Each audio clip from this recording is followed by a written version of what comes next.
Something else.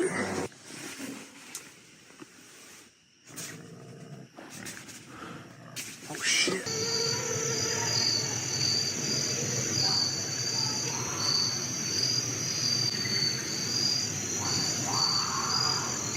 In November 2025, YouTuber Grizzly Jake, known for his expeditions into the woods and forest with his dog, Fendi, had a very terrifying encounter while recording one of his usual nature videos.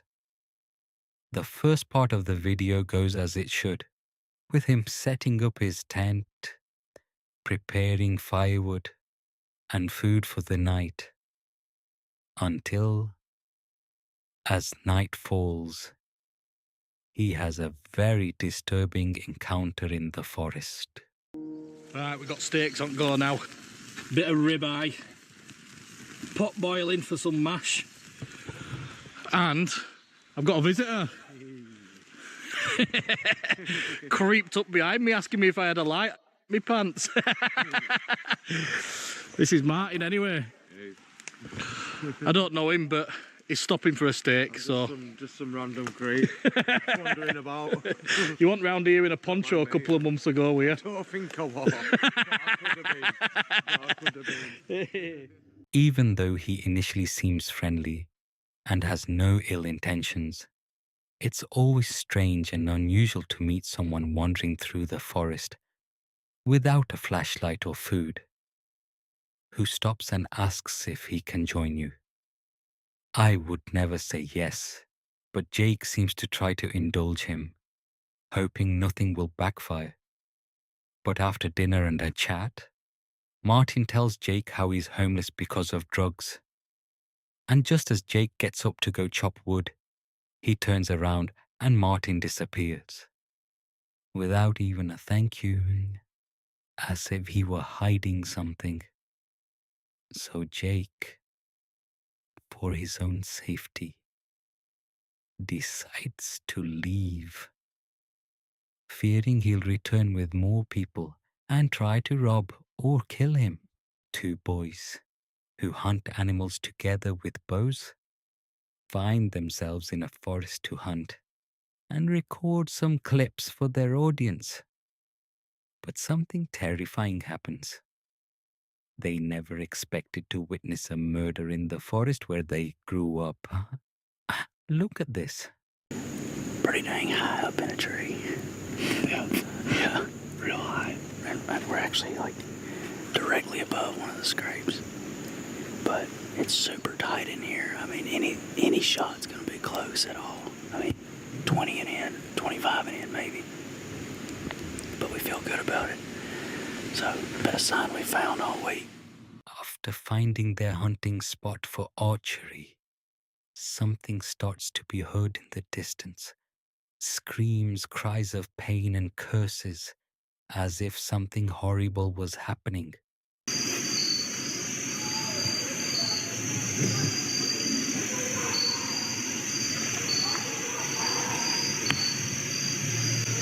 Here's somebody get shot.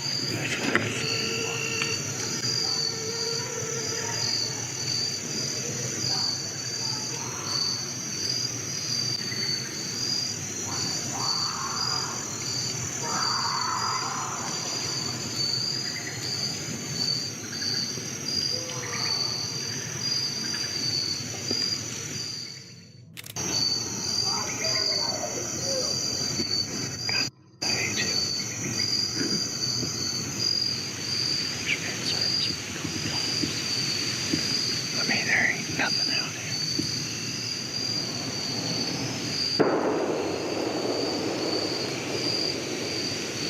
Somebody's screaming at the absolute top of their lungs over there.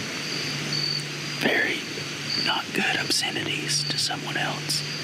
Right before that last gunshot, it sounded like a truck revving up or something, like in gravel, throwing gravel or something. Yeah. And then that gunshot was like, that one sounded like a rifle. That last one, the other one sounded like a handgun. That last one, like... Gunshots and screams can be heard in the distance, and the boys are now filled with anxiety and worry. They want to call the police, but there's no signal and they can't. So they're forced to keep listening until...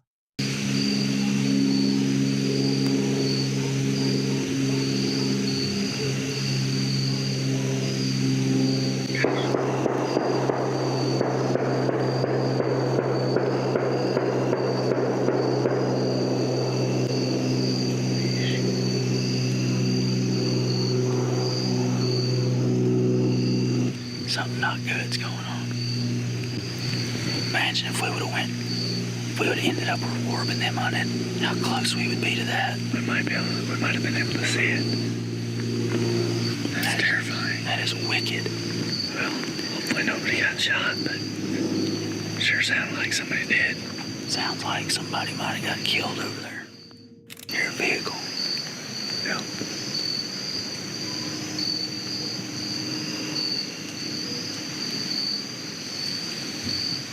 Still screaming. Sounds like somebody crying.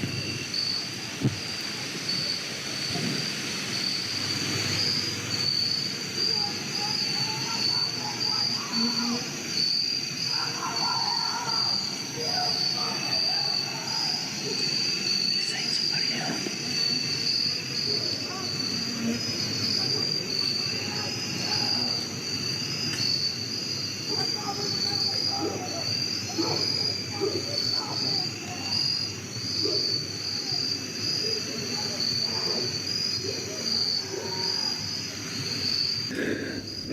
I'm shaking.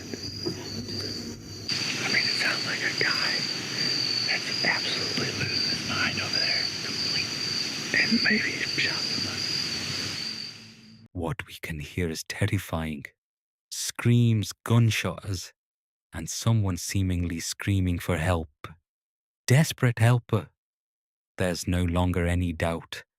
Someone is being killed, and the boys must do something right away. I've heard some stuff that I feel needs to be reported to the police department. Okay. I was hunting, me and a buddy were hunting, and at about 6:45, we heard gunshots, which is not uncommon, but then for 30 minutes straight or so, there was lots of screaming and just people, obscenities, and it sounded like something really bad was going on over there, and there was 20 or more gunshots ended up happening, and then I could hear vehicles taking off and coming to a halt, and we didn't know what to do, and we had no service, so we're trying to report and see if anything had been reported about there. As soon as they returned to their van, they called the police in the hope of solving the case. The two boys explain how the police found no evidence or signs of murder at the location they indicated. Only an abandoned farmhouse. But who knows? Maybe that's where it all happened. But it was covered up by the perpetrators. In the comments, they pointed out how the victims' screams can clearly be heard in the video. Listen carefully.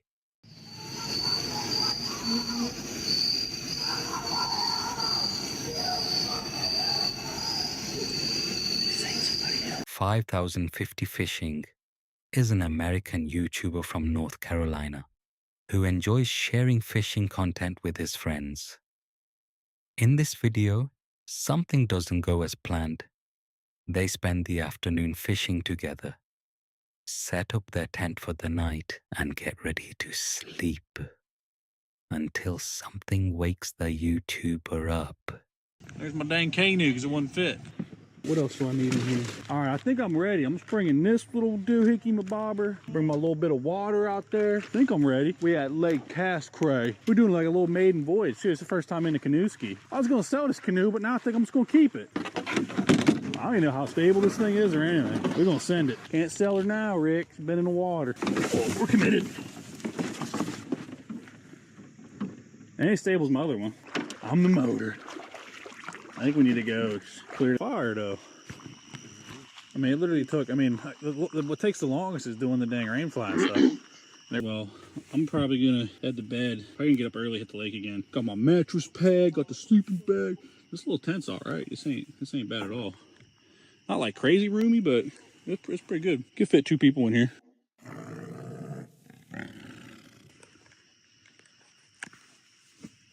he wakes up to the sounds of something inhuman, which seems to have gotten too close to the tent, prompting the YouTuber to prepare and pull out his firearm to protect himself. The scariest thing is knowing we're so close to death, and there's not much we can do except try to protect ourselves. But what's outside that tent? A simple bear? Oh, something more terrifying. First.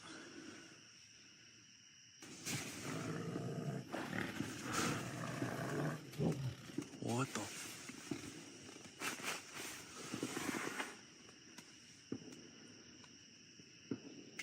Yeah, that sounds like a bear, like for real.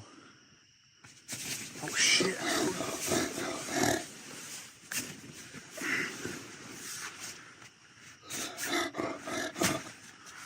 I think it stopped, man. It like pushed my whole tent in right here. The creature seems to move away, but John remains paralyzed with fear, fearing for his life. But when things seem to be getting better, he goes out and checks on the situation. Alright guys, well, got no idea where that thing went. I just started a big ass fire. Make sure he don't come back, hopefully. No idea. I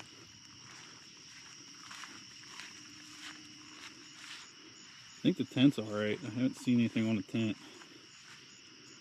Man, I might sleep in the freaking... What was that? I just heard something. I might sleep in the damn truck tonight. It seems that the creature has disappeared. But the strange thing is that from this frame onwards, John has stopped recording, leaving us unaware of what happened next. Perhaps something bad happened to John. In this very short video, we see a boy in Russia find a bear in the forest. He follows it and then kicks it, attracting its attention. But soon the bear will make him understand that he has made a big mistake.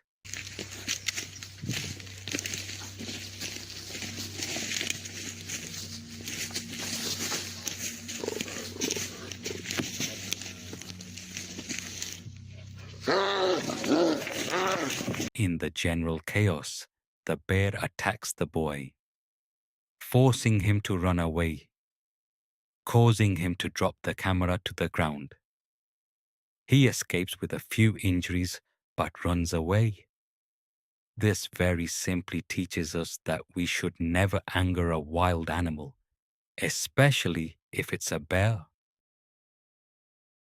Two hunters were hunting elk, a very large deer famous in America.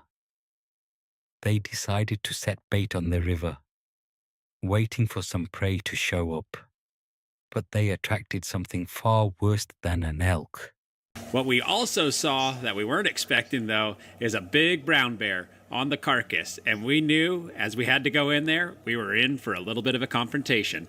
And we were wondering just how it was going to turn out. You got him? Yep. Please, get him. We don't want any problems, bud. We're just gonna get the meat. I don't think he liked that. They calmly wait for the bear to go away, but it remains there watching and waiting for the right moment to attack. For some reason, that's not very comforting. No. It's just, here you go, sit there. As funny as this may sound, the feeling I had with this bear is that he was feeling us out and we were feeling him out. And we were trying to decide between the three of us who was going to get to keep what on this moose. Hey, buddy. Don't you dare.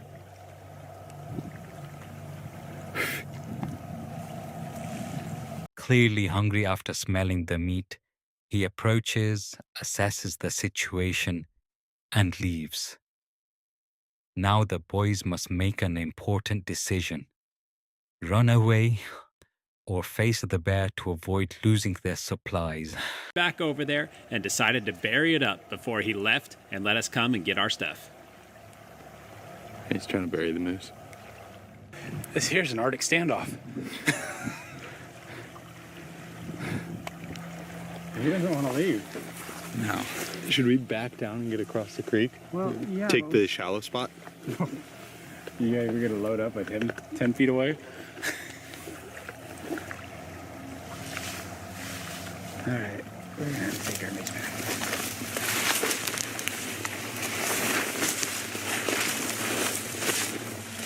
The bear buries the food and walks away, leaving the boys alone. Immediately afterward, they grab their belongings and flee down the river. They've saved their supplies, and that's the important thing.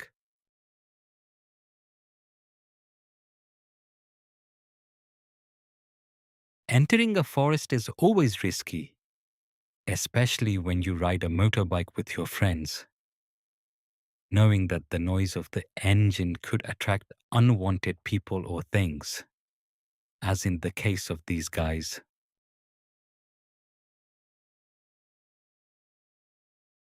The boys find traps around the trail to stop riders like them, perhaps because the locals are annoyed by the noise of the engine. But this does not justify the act, since it is dangerous and could kill someone.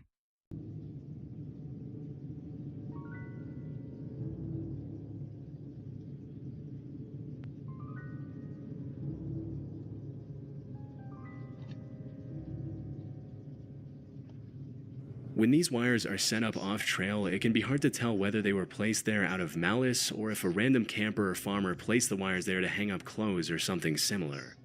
But in cases like these where the wires are specifically placed on the trail, there's really only one reason people would do that, and that's to bring serious harm to bikers for some reason. Possibly they're annoyed with the constant loud sound of the bikes near their property or something else.